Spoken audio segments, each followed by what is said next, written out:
네, 안녕하세요. 네, 안녕하세요. 오늘 저희가 공장장이 자리가 없어서 네. 이번 주는 소통의 주간으로 저희가 설정해 놓고 있거든요. 네. 잠깐 문자 몇 개만 소개해드리도록 하겠습니다.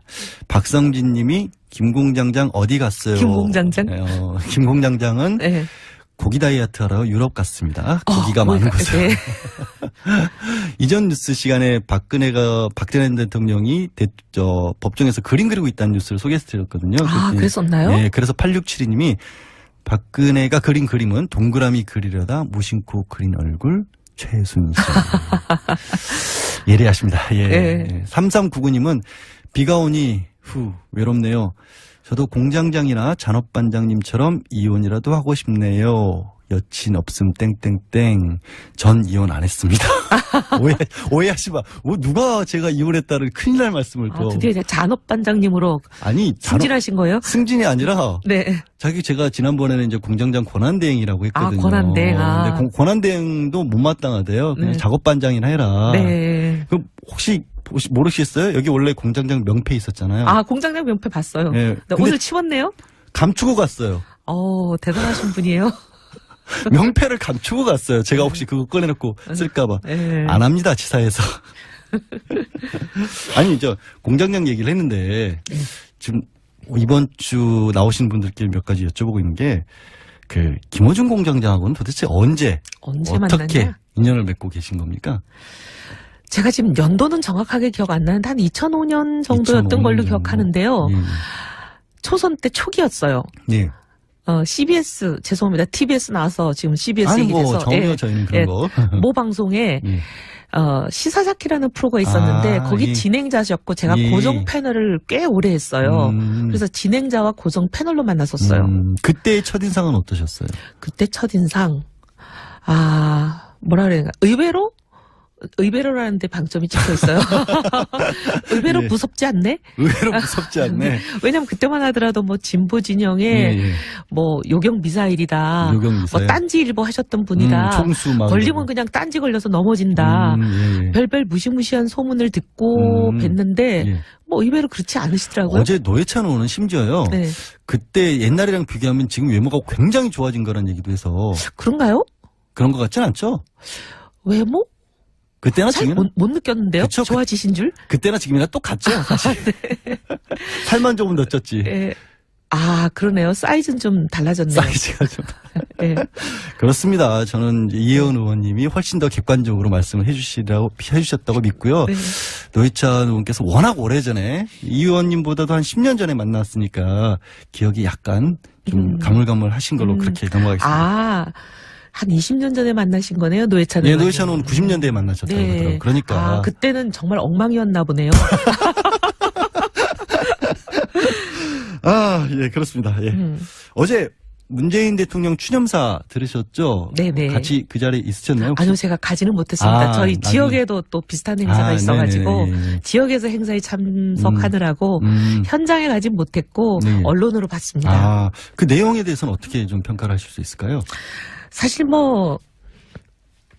현충일의 추모 대상을 전통적인 순국선열 참전용사 여기에 국한하지 않고 파독강부 그다음에 한강의 기적을 만들었던 우리 근로자들 여공들까지 다 이렇게 모든 대한민국의 국민들로 확대해 주신 거 그건 굉장히 신선했고 또 공감했습니다. 근데 저는 조금 이제 거기다가 뭐라 그래야 되나 지금 북한 얘기 어떻게 보면 현존하는 위협인데 북한 얘기는 전혀 안 하셨잖아요. 그래서 좀 그런 부분이 어떻게 보면 이제 우리 보수 쪽에서 조금 걱정하시는 분들이 있더라고요. 혹시 북한은 전혀 생각 안 하시는 거 아닌가 이렇게 걱정들을 하셔서 그래서 또 걱정하는 국민들이 일부 있구나.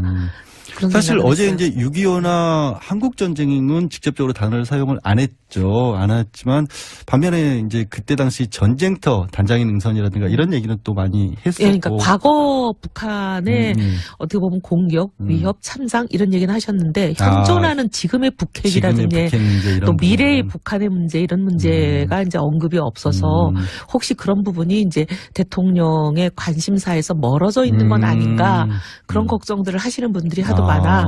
그래서 조금 그런 부분이 좀 아쉬웠다고 할까요? 예, 알겠습니다. 그런 부분들을 또 걱정하시는 분들의 목소리도 당연히 대통령께서 귀를 기울이셔야죠. 네, 그리고 네. 어제 어쨌든 현역 군인들 지난해 목함지뢰 같은 걸로 다쳤던 네. 분들도 옆에 계셨으니까 그런 부분도 충분히 살피리라고 보고요. 네. 오늘 가장 아무래도 관심사 슈퍼 수요일이라는 이름을 또 슈퍼 수요일. 언론에서 붙였더라고요. 세상에. 그러게요. 아니 당하는 사람들 입장에서는 이게 슈퍼예요. 완전히 악몽의 수요일이지. 네. 그러니까요. 블랙 웬스데이네요. 그러게. 먼저 일단 어쨌든 뭐 청문회 자체는 지금 거친 김상조 공정거래위원장 후보자에 대해서는 김상조 후보자에 대해서는 어떻게 보세요? 지금 뭐 당론으로는 바른정당도 반대하는 건가요? 아직 당론이 정해지지는 않은 것 않았고. 같아요. 예, 예.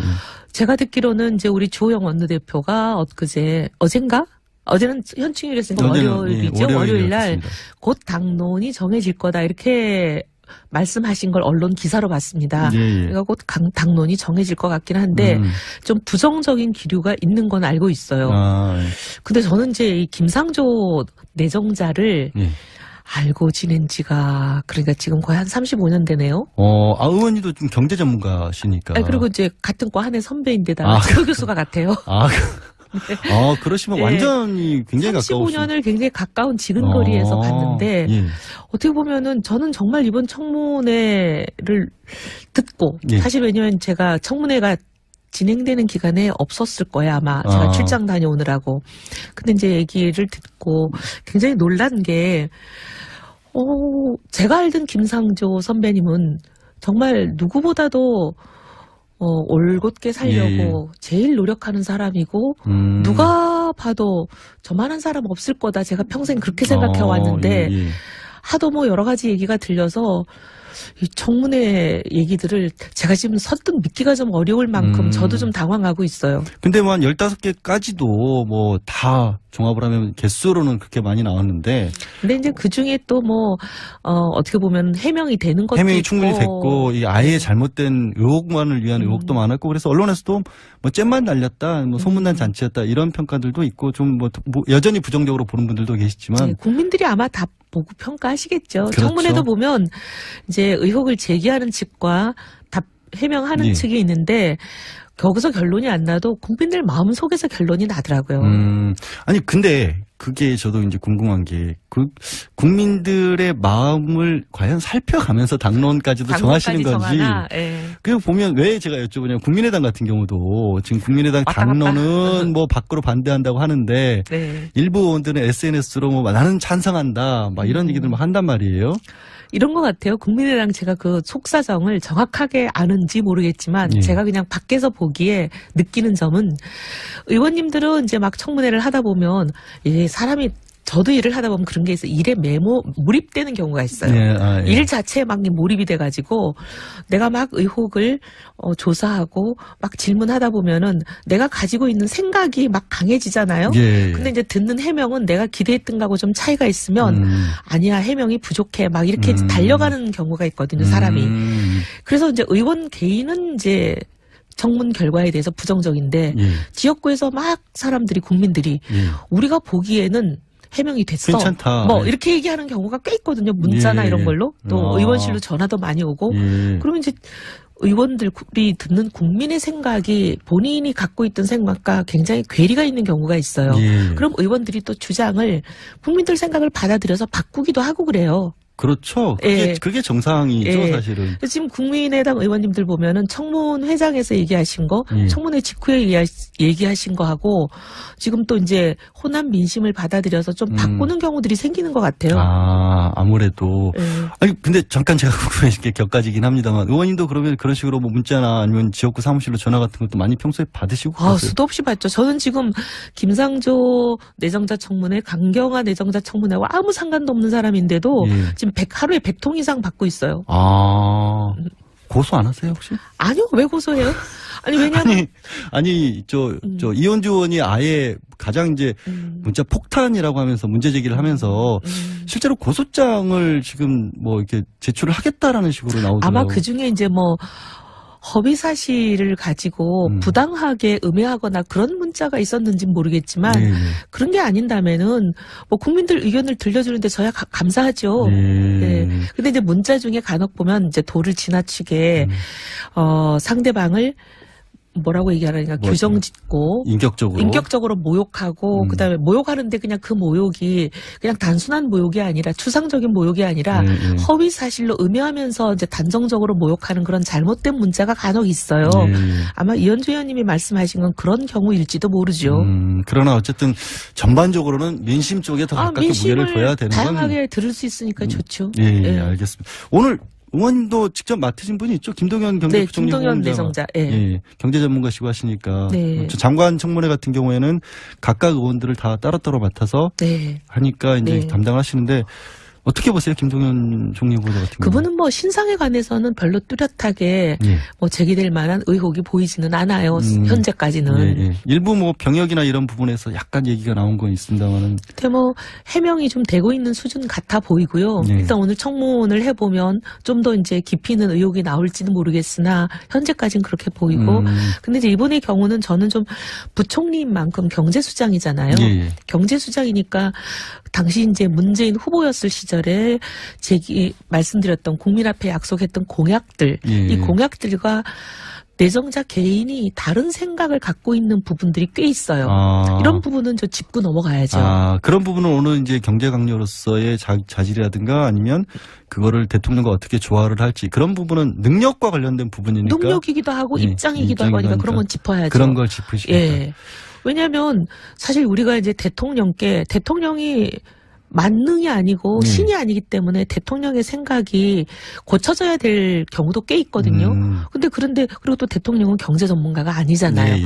근데 이제 경제 전문가 강요가 대통령이 잘못 알고 있거나 아니면 잘못 판단한 경우를 구체적인 실상과 온갖 현황에 대한 정확한 보고를 드리고 대통령을 설득해야 될 필요가 있을 때가 있어요. 그렇죠. 근데 그런 걸 소신을 가지고 대통령을 설득하는 작업을 할 만큼 강단이 있는 사람인가 이런 것도 봐야죠.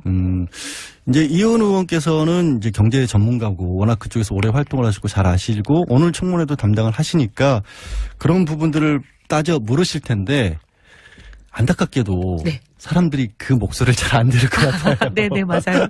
다른 분에게 지금 집중이 돼 있죠. 강경한 애정자를 다 볼 것 같아요. 그러니까 강경한 애정자에게 아무래도 국민들도 언론도 그렇고 정치권도 그렇고 강경한 애정자에게 온갖 시선이 다 쏠릴 것 같아요. 그러더라도 제가 어제 현충일에 나와서 청문회 준비를 한다고 앉아있으니까 우리 직원들이 그래요. 의원님 너무 열심히 하지 마세요. 내일 아무도 안 봐요. 그래서 내가 왜 그랬더니 다 강경화 보는데 뭐하러 이걸 이렇게 고생하세요. 아니 그래도 이제 언론의 주목은 못 받더라도 하실 일은 하셔야 되는데 어쨌거나 그럼 의원님 개인적으로는 지금 뭐 나오고 있는 얘기는 위장전입이다. 뭐 증여세 탈루다, 가온계약서다, 강경한 내정자에 대해서 이런 얘기들이 나오는데 그런 의혹들에 대해서 전반적인 평가 의원님은 어떻게 생각하세요?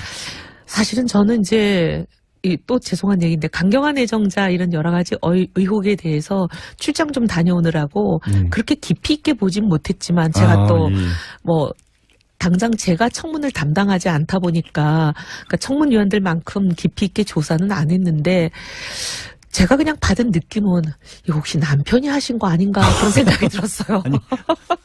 아니 남편분이 왜냐면 이제 강경한 애정자의 경우에는 주로 이제 외국에서 활동을 하시고 거의 국내에 계시질 못했잖아요. 그러기도 하고 대부분 보면 이제 저도 이제 일하는 여성의 입장으로 입장을 바꿔놓고 생각해 보면 거의 집안일 챙기기가 어렵거든요. 근데 좀 시간이 많이 날 수 있는 그런 직업을 가진 남편이 계시면 대부분 남편들이 이런 일을 처리합니다. 그래서 그런 이제 제가 혹시 남편이 주로 이런 일을 처리하신 건 아닌가. 여기서 이제 남편이 이런 일을 했다는 것은 남편이 부정한 일을 했다는 의미가 아니라 집안의 대소사를 남편분이 챙기는 과정에서 조금 문제가 될 수 있는 소지가 발생했을 수도 있을 그러지 모른다. 않나. 그냥 이거 제 추측일 뿐이고. 어떤 사실관계나 이런 게 아니라 추정이라는 생각이잖아요. 제 추측이고. 근데 이제 저는 좀 안타까운 게 첫 여성 후보자죠. 외교장관 후보자가 낙마하게 된다면 참 가슴이 아플 것 같아요. 같은 여성으로서. 그런 굉장히 이제 가슴 아픈 생각이 들고 또 하나는 이제 유엔에 그래서 국제기구 중에서는 최고라고 보는 유엔의 사무차장이잖아요. 예. 우리가 유엔 사무총장 반기문 총장을 그렇게 대한민국의 자랑이라고 많이 얘기를 해왔었는데 그렇죠. 바로 1인자인 사무총장 다음인 2인자 사무차장을 현직으로 하고 계시던 분이 그래도 조국을 위해서 봉사하겠다고 그 사무차장 자리를 내놓고 예. 왔는데 스카우트한 건데 사실. 네, 내놓고 왔는데 조국에서는 하자가 있어라고 거부한다면 이것도 참 정말 이상한 일이 되지 않을까 걱정도 되기도 하면서 예. 하여튼 여러 가지 참 이게 복잡한 상황이 됐구나. 어찌 보면 이게 외교 문제겠네요, 생각해보면. 아니, 근데 한국이라는 나라에서는 유엔에서 사무차장을 그것도 3명과 사무총장과 관련이 있던 인물을 어떤 몇 가지 의혹들이 있는데 혹시라도 그런 것 때문에 결격 사유로 해서 거부를 해버린다면 유엔은 또 뭐가 되느냐라는 그런 생각도 여러 가지 좀 들기도 하네요. 복잡한 상황이 돼서 예. 이게 참 묘하게 상황이 돌아가는구나 이런 생각도 들고 첫 외교 장관이 될 수 있는 여성이 만약에 낙마한다면 참 여성 입장에서 굉장히 애석한 일이다 그런 생각도 들고 하여튼 저는 좀 만감이 교차하고 있어요. 실제로 그런 부분들을 말씀을 많이 하세요. 55년생이시던가요? 이분이 연배가. 네. 근데 이제 지금의 어떤 사회생활과 그때 그 연배에 사회에 나와서 여성이 사회생활을 한다는 것은 어마어마한 상상도 못할 정도의 상상도 차이가 못하죠. 있다. 이런 부분을 좀 지적하시는 분들도 많더라고요. 그리고 제가 이제 늘 청문을 좀 오래 보면서 어떤 생각을 하냐면 예를 들면 예. 인허가권을 가진 자리에 가는 사람이 인허가와 관련된 이제 부정 비리가 있다. 네. 그건 절대 안 되죠. 절대 안 되죠. 그건 네. 권력남용이니까. 그건 절대 안 되죠. 예. 그리고 그런 자리에 갔을 때 똑같은 일이 반복 재생될 수 있으니까. 예. 근데 이제 예를 들면 외부 장관은 그럼 뭐 이제 사실 어떻게 보면 인허가라든지 부정비리 이런 거에 관련될 일이 그렇게 좀 다른 장관보다는 좀 소지가 덜하다. 국내 활동을 할 수가 하지 않으니까 어차피. 예. 그런 걸 좀 이제 우리가 비교 형량할 필요는 없나. 아. 이제 모든 잣대를 똑같이 모든 부처에 들이대는 거 하고 예, 예. 좀 이제 각 장관이 하는 각 공직자가 하는 고유의 업무와 업무를 감안해서 각 그 공직자의 도덕적인 잣대도 좀 비교 형량할 필요는 없는지 요즘 이제 그런 생각을 좀 해보고 있습니다. 예, 도덕성이 정말로 치명적인 결함이 아니냐는 해야 할 일에 비춰봤을 때 좀 차이를 둘 필요도 있다라는 말씀이셨는데 말씀 듣다 보고 생각해 보니까 기존에도 아까 이제 남편분이 일을 많이 하셨을 것이라는 얘기도 이래서 나온 것 같은데 이 강경화 후보자 같은 경우 한국 내에서 벌어지는 일을 본인이 주도적으로 할 만한 환경은 아니었겠네요. 생각해 보니까. 주로 외국에 있었던 걸로 알고 있어요. 예, 예. 네. 그러니까 당신이 나서서 뭐 이렇게 뭐 집을 사고 뭐 어디 투자를 하고 부동산 투기를 하고 그럴 가능성은 어쨌든 검증이 되겠지만 네. 가능성 자체만으로 근데 놓고 그런 걸 보면 좀 따져보면 좋겠죠. 김희수 헌법재판소장 후보자에 대해서는 어떻게 생각하세요? 왜냐하면 이제 김 후보자 같은 경우는 다른 분들은 뭐 일단 청문회는 거치지만 인준까지 필요한 상황은 아니잖아요. 이제 헌재 소장이기 때문에 이분은 인준까지 해야 되는데 혹시 이제 이분도 나온 얘기들 이제 언론을 통해서라도 보셨을 거 아니에요. 어떻게 생각하세요? 근데 여기는 보니까 이제 상당히 그 이념 성향이 뚜렷한 것 같아요. 여러 가지 그동안의 판결이나 이런 걸 보면 그리고 소수 의원을 지속적으로 내오신 여러 가지 판례 이런 걸 보면 대표적으로 통진당도 통진당 반대. 해산에 대한 것도 그렇고 그다음에 광주 5.18 예. 민주항쟁과 관련된 판결도 그렇고 그러니까 한쪽으로 이렇게 딱 그 서 있는 분이잖아요. 예. 그래서 이런 부분에 대해서 당연히 호불호가 거의 명확하게 홍해바다 갈리듯이 갈리죠. 그래서 이렇게 홍해바다 갈리듯이 갈려버리면 이게 건널 수 없는 사이인데. 그래서 그렇게 되면 굉장히 인준이 예. 난항을 겪지 않을까 그런 생각이 들고 실제로. 예. 다른 것보다 지금 이제 5.18 단체들에서는 이제 이분이 당시 5.18 당시에 내렸던 어떤 군법무관으로서의 판결에 대해서는 막상 광주 지역에 계신 분들도 어쩔 수 없는 일이었다라고 넘어가고 있는데 그것보다는 말씀하신 것처럼 진보적 성향이 워낙 뚜렷하신 분이라 헌법재판관으로서 일을 하는 것과 중심을 잡아야 되는 헌법재판소장으로서는 좀 다르지 않을까. 뭐 당에서도 좀 그런 목소리도 나오나요? 혹시 들으실 바 있어요? 그런 얘기들 좀 듣긴 했습니다. 그래서 이제 뭐 문자들 오는 거, 이제 주로 문자가 보면은 아무래도, 근데 저는 문자를 양쪽에서 다 받아요. 굉장히 진보적인 분들도 보내시고, 예. 굉장히 보수적인 뭐 소위 태극기와 촛불이 다 보내시는데 그래서 양쪽을 다 보죠. 그럼 양쪽으로도 굉장히 많으시겠네요. 평소에도. 양쪽으로 많습니다. 그래서 근데 전 대부분 읽어보는 편이에요. 가급적. 일일이 답을 못 보낼 경우는 있지만 가능하면 다 읽어보는데 양쪽이 좀 팽팽해요. 양쪽 그래서 제가 아까 홍해바다라는 표현을 썼는데 상당히 양쪽이 팽팽한 것 같아요. 근데 그럼 이제 결국에는 가운데 계신 분들이 또 그 바다에 다리가 이어질 수 있을 정도로까지 많이 계시냐 아니면 양쪽으로 나눠져 계시냐 이런 정도 같은데 이제 그러면 이제 전반적으로 생각보다 저는 개인적으로 이제 5대 원칙이라는 것을 후보 시절에 밝히셨던 게 조금 명확하게 설명이 안 돼 있어서 이제 본인도 이제 대통령께서도 양해라는 표현을 쓰면서 좀 세부적인 기준을 만들겠다 이런 얘기로 약간 조금 뭐 물러섰다고 해야 될까 그런 기준이고 그러다 보니까 실제로 지금 장관 17명 중에 11명은 아직 윤곽도 지금 드러나지 않고 있지 않습니까? 좀 인선이 좀 걸리고 있는 편인데 전반적인 어떤 청문회가 됐던 문 대통령의 인선 과정이 됐던 뭐 이런 것에 대해서 아쉽다거나 좀 조언 이런 것도 뭐 하시고 싶은 말씀이 있을까요? 지금 정부만이 아니라 과거 정부에도 보면 늘 청문회가 국민들의 분노를 많이 자아냈거든요. 네. 청문회 할 때마다 이제 저희들이 받는 이제 국민들로부터의 그 분노는 뭐냐면 너희는 그럼 깨끗하냐. 그렇죠. 그러면서 국민들이 막 국회의원들한테 화내는 게, 야, 너희보다는 100배 낫다. 청문위원부터 먼저 청문해야 된다. 예, 그러시면서, 그러면 이제 지금 이제 국회의원들이 문제 제기하는 여러 가지 결격 사유로 거론되는 거 있잖아요. 예. 위장 전입이다. 그 다음에 뭐, 다운 계약서다. 뭐 이런 일종의 한동안 우리 사회의 관행처럼 만연해 왔던 그런 문제들. 그럼 그런 문제들 국회의원 300명 다 전수조사해가지고, 그럼 이 문제가 걸리는 사람들 다 국회의원에서 사퇴해라. 막 이렇게들 많이 말씀하시거든요. 근데 사실 어떻게 보면 국민들 입장에서는 그렇게 말씀하실 법도 해요. 그렇죠. 사실. 그래서 그렇게 보면 저는 이제 좀 우리가 청문회 기준 자체라는 것도 다시 한번 지금 여야 따지지 말고 네가 옛날에 이랬지 않냐 막 이렇게 하지 말고 입장 바꿔봐라. 과거 얘기 자꾸 따지지 말고 지금 이 시점에서 다시 한번 대한민국의 발전을 위해서 과연 어떤 청문 기준을 세우는 게 좋은지 좀 정립해봤으면 좋겠어요. 그게 정권 바뀔 때보다 매번 그러는데. 근데 항상 보면은 옛날에 네가 이랬으니까 이번에 나도 이런다 이런 식이거든요. 그리고 이제 이런 거죠. 끝이 안 나요. 당하고 있으면서도 그래. 다음에는 내 차례 되면 기다려라. 그래서 이번에 나도 안 바꿔줄래 이런단 말이에요. 그러면서 당한 만큼 갚아주겠다 자꾸 이러면 이게 언제 끝이 납니까? 안 끝나죠. 대한민국의 발목을 영원히 잡는 이런 거는 안 되고요.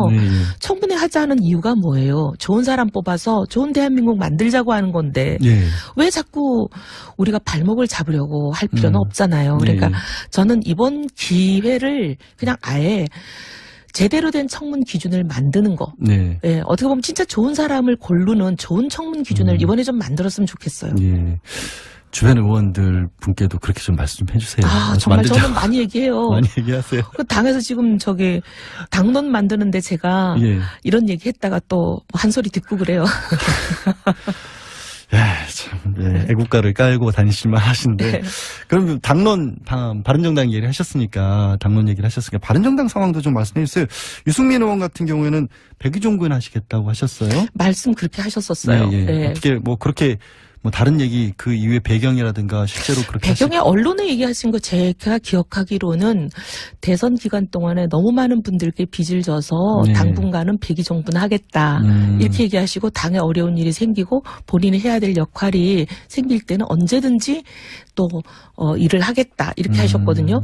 그러니까 그 이상은 저도 들은 건 없어요. 근데 반대로 생각해보면 지금 당도 사실은 어려운 상황인 건 맞지 않습니까? 어쨌든, 그래도 버텨냈다라고 대선 기간을 버텨내셨지만 뚜렷한 90점을 찾기도 좀 어렵고 김용태 의원이나 김세현 의원 같은 경우도 당권에는 안 하겠다라는 선언을 하셔서 90점이라는 게 필요한 상황이긴 하잖아요. 바른정당도. 그렇게 얘기하시는 분들도 있고 또 이제 과거 보면은 좀 대선을 하고 나면 대선 주자들이 조금 휴지기를 가지는 것도 미래를 위해서 좋다고 보시는 분들도 있거든요. 원래는 그게 오히려 더 많았는데 제가 굳이 이 말씀을 여쭤본 이유가 홍준표 전 후보라든가 안철수 전 후보 같은 분들은 바로 들어가셨잖아요. 재수 시험 공부 바로 들어가셔가지고. 안철수 후보는 재수는 들어갔지만 그래도 당권을 도전한다 이런 건 아니죠. 그런 정도는 아니니까. 오히려 홍준표 전 후보가 오히려 좀 약간 이단아 같이 보이시죠. 왜냐하면 이제 누구도 이제 패배하고 나면은 당분간은 좀 어떻게 예. 보면은 자숙한달까? 좀 국민들께 예. 그런 휴지기의 모습을 보이는데 지금 그런 휴지기가 없으시잖아요. 미국은 갔다 오셨잖아요. 잠깐 휴가. 아니 뭐 당권을 바로 나오시는 거니까 그건 휴지기는 아, 아니죠. 휴지는 아니고요. 예, 예. 그럼 예측은 어떻게 하세요? 지금 말씀하신 것처럼 예. 홍준표 지사에 대해서 굉장히 뜨겁습니다. 그리고 어제 노회찬 의원 같은 경우에는 홍 지사의 그런 움직임이라든가 좀 거센 목소리라든가 이런 것들이 만약에 적절치 않다라고 생각을 한다면 자유한국당도 그런 분을 대표로 뽑으면 안 된다라고까지 강력하게 얘기를 하셨는데 누가 이길까요? 홍이냐 비홍이냐? 홍준표 저는 전 후보가 이긴다고 보고요. 아, 그래요? 예, 왜냐하면 이제 구성은 친박이 훨씬 많아요. 예.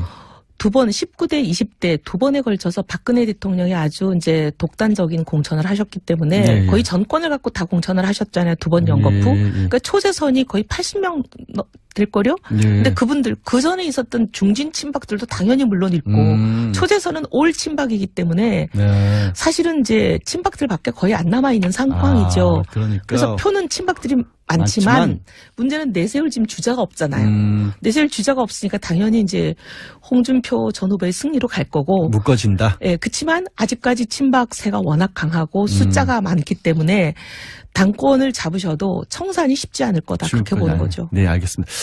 거의 시간이 끝나서요. 문자로 마지막 질문을 문자로 드릴게요. 네. 경석중 님이 이혜원 의원 당대표 나오는지 물어봐 주세요. 단답형으로 주셔야 될 것 같아요. 시간이 거의 없어서. 네, 지금 뭐 압박을 많이 받고 있어서 예. 지금 거의 무릎을 꿇을 상황입니다. 나오시기로 됐군요. 아, 이건 예. 자, 성공을 기원해 드리겠습니다. 오늘 말씀 너무 감사드리고요. 오늘 마무리 지어야 할 것 같습니다. 고맙습니다. 네, 감사합니다. 네, 지금까지 바른정당의 이혜원입니다. 네, 안녕하세요. 네, 안녕하세요. 오늘 제가 공장장이 자리가 없어서 이번 주는 소통의 주간으로 저희가 설정해 놓고 있거든요. 네. 잠깐 문자 몇 개만 소개해드리도록 하겠습니다. 박성진 님이 김공장장 어디 갔어요? 김공장장? 김공장장은 네. 고기 다이어트 하러 유럽 갔습니다. 고기가 많은 곳에. 네.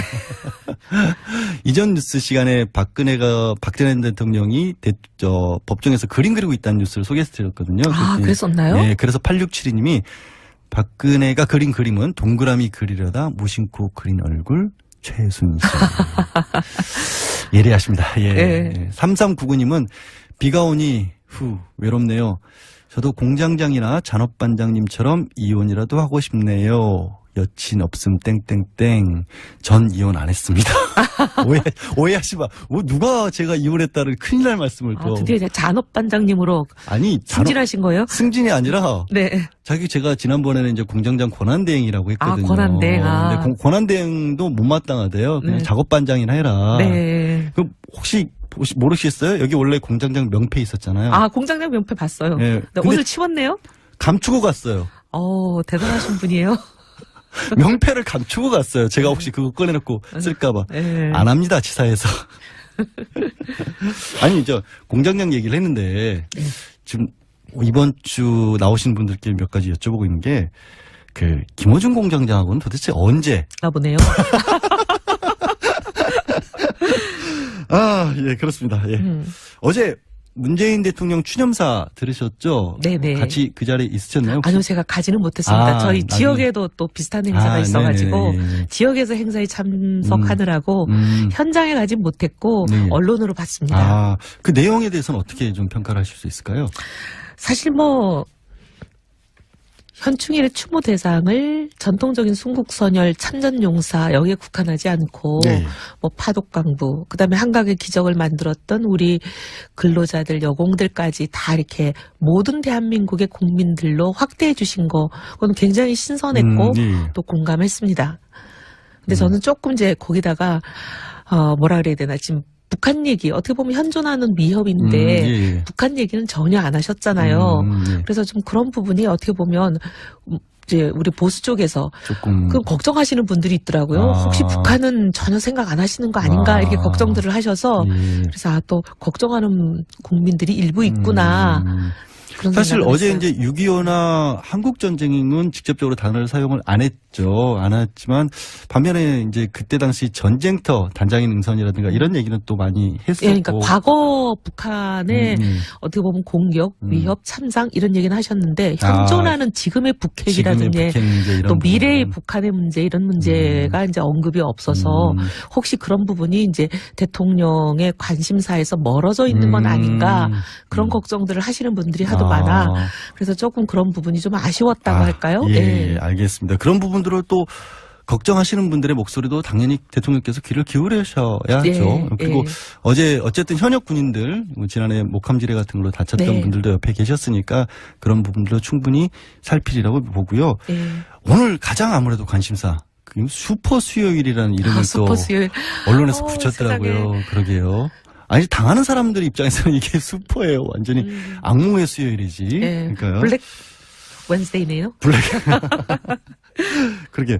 먼저 일단 어쨌든 뭐 청문회 자체는 지금 거친 김상조 공정거래위원장 후보자에 대해서는 김상조 후보자에 대해서는 어떻게 보세요? 지금 뭐 당론으로는 바른정당도 반대하는 건가요? 아직 당론이 정해지지는 않은 것 않았고. 같아요. 예, 예. 제가 듣기로는 이제 우리 주호영 원내대표가 어젠가?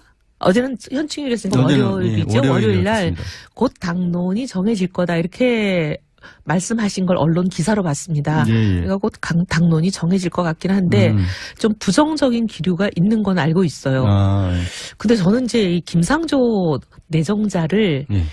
알고 지낸 지가 그러니까 지금 거의 한 35년 되네요. 의원님도 좀 경제 전문가시니까. 그리고 이제 같은 과 한해 선배인데다가 지도 교수가 같아요. 그러시면 예. 완전히 굉장히 가까우시죠. 35년을 굉장히 가까운 지근거리에서 봤는데 예. 어떻게 보면은 저는 정말 이번 청문회를 듣고 예. 사실 왜냐하면 제가 청문회가 진행되는 기간에 없었을 거예요 아마 제가 출장 다녀오느라고. 근데 이제 얘기를 듣고 굉장히 놀란 게 제가 알던 김상조 선배님은 정말 누구보다도 올곧게 살려고 제일 노력하는 사람이고 누가 봐도 저만한 사람 없을 거다 제가 평생 그렇게 생각해 왔는데 하도 뭐 여러 가지 얘기가 들려서 이 청문회 얘기들을 제가 지금 선뜻 믿기가 좀 어려울 만큼 저도 좀 당황하고 있어요. 근데 뭐 한 15개까지도 뭐 다 종합을 하면 개수로는 그렇게 많이 나왔는데.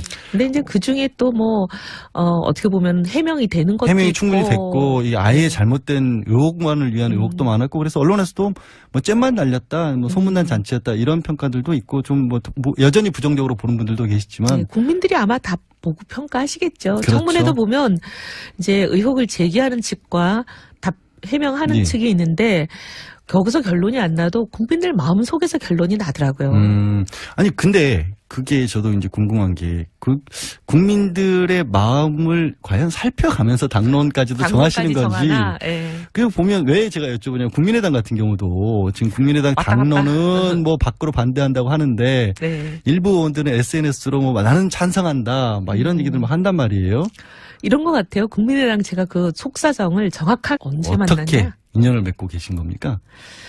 제가 지금 연도는 정확하게 기억 안 나는데 한 2005년 정도였던 걸로 기억하는데요. 초선 때 초기였어요. 예. CBS 죄송합니다. TBS 나와서 지금 CBS 얘기해서 뭐 정해요 저희는 그런 거. 모 방송에 시사자키라는 프로가 있었는데 거기 진행자셨고 제가 고정 패널을 꽤 오래 했어요. 그래서 진행자와 고정 패널로 만났었어요. 그때의 첫인상은 어떠셨어요? 그때 첫인상 뭐라 그래야 되나 의외로라는 데 방점이 찍혀 있어요. 의외로 무섭지 않네? 의외로 무섭지 않네. 왜냐면 그때만 하더라도 뭐 진보 진영에 뭐 요경 미사일이다. 뭐 딴지일보 하셨던 분이다. 총수 막 걸리면 그냥 딴지 걸려서 넘어진다. 별별 무시무시한 소문을 듣고 뵀는데 뭐 의외로 그렇지 않으시더라고요. 어제 노회찬 의원은 심지어요. 그때 옛날이랑 비교하면 지금 외모가 굉장히 좋아진 거라는 얘기도 해서. 그런가요? 그런 것 같진 않죠? 외모? 그때나 지금 못 느꼈는데요. 그쵸? 좋아지신 줄? 그때나 지금이나 똑같죠. 사실. 살만 조금 더 쪘지. 그러네요. 사이즈는 좀 달라졌네요. 사이즈가 좀. 네. 그렇습니다. 저는 이혜원 의원님이 훨씬 더 객관적으로 말씀을 해주셨다고 믿고요. 네. 노회찬 의원께서 워낙 오래전에 이 의원님보다도 한 10년 전에 만났으니까 기억이 약간 좀 가물가물하신 걸로 그렇게 넘어가겠습니다. 아, 한 20년 전에 만나신 거네요, 노회찬 예, 의원님. 노회찬 의원 90년대에 만나셨다고 네. 그러더라고요. 그러니까. 그때는 정말 엉망이었나